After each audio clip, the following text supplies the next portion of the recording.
3 months after apologizing for calling poor people takers, House Speaker Paul Ryan unveils his plan to make life harder for working families. Ryan delivered remarks as part of his plan entitled "A Better Way," at a drug rehab center in Anacostia, an impoverished and heavily African-American neighborhood in Washington, D.C.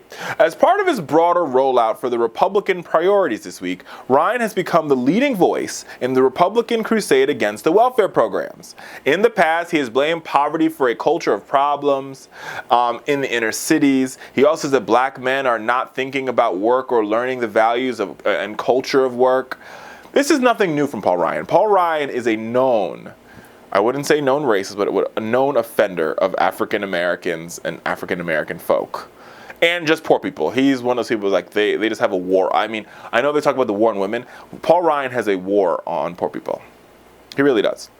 I mean, he talked about how arguing that marriage is the cure for poverty, not government programs. This is nothing new. Blah, blah, blah, blah, blah, blah, blah.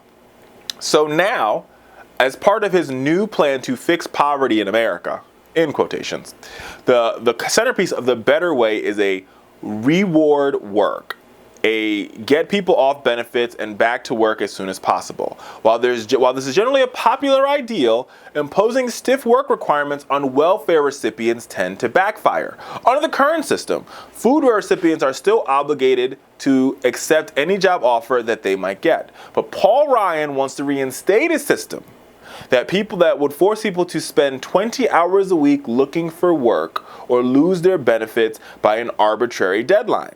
The work requirement Ryan is espousing does little to further motivate people in desperate situations to find a stable job. Instead, they tend to punish people who are genuinely struggling to find a job and education.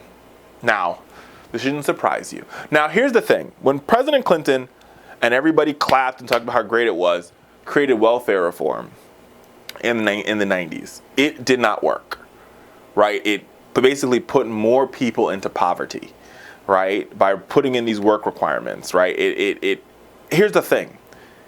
Even if you're spending 24 hours a week looking for work, if there are no jobs in your community and they're not well-paying jobs, you will never be out of poverty. And don't take my word for it. That's why a good majority of Walmart workers are on public assistance. They have jobs, but the jobs aren't paying them enough for them to go out and be able to work and take care of their family. So maybe, just maybe, the better way or the reward work is creating jobs in communities of color, creating jobs in urban areas, building bridges, building hospitals, building roads, building schools, putting Americans back to work, rebuilding America, enriching their community, investing.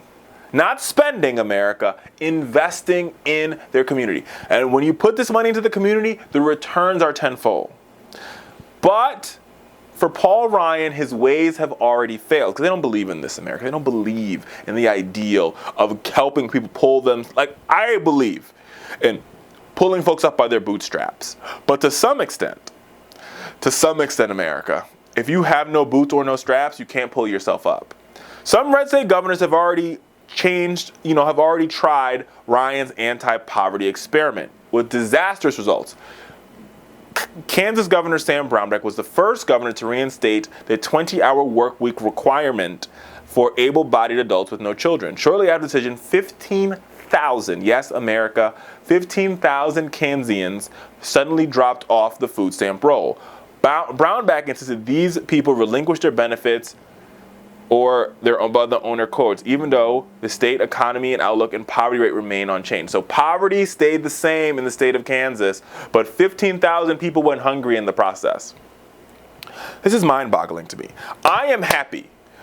America, I will debate with any Republican in this country about getting rid of welfare when they can ensure me that we are working towards a U.S. economy that allows for 100% employment.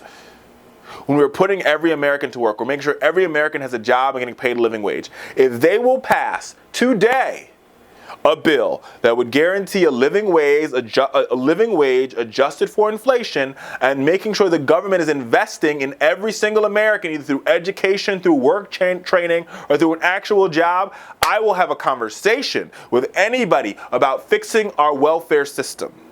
But until that day happens, the Richard Fowler Show and yours truly will continue to fight to make sure that Americans who are trying to work, Americans who are trying to raise a family, Americans who have fallen on hard time have a social safety net that makes sure their kids don't go hungry, they don't go hungry, and they still have a shot at the American dream. What the Republicans are trying to do here, what Paul Ryan is trying to do, is saying that he's trying to basically lift the ladder. He's saying to reach the ladder is at 10 feet. Too bad you're only 4 feet. Figure out the rest of the 6 feet. It just does not work that way, America. It does not work that way.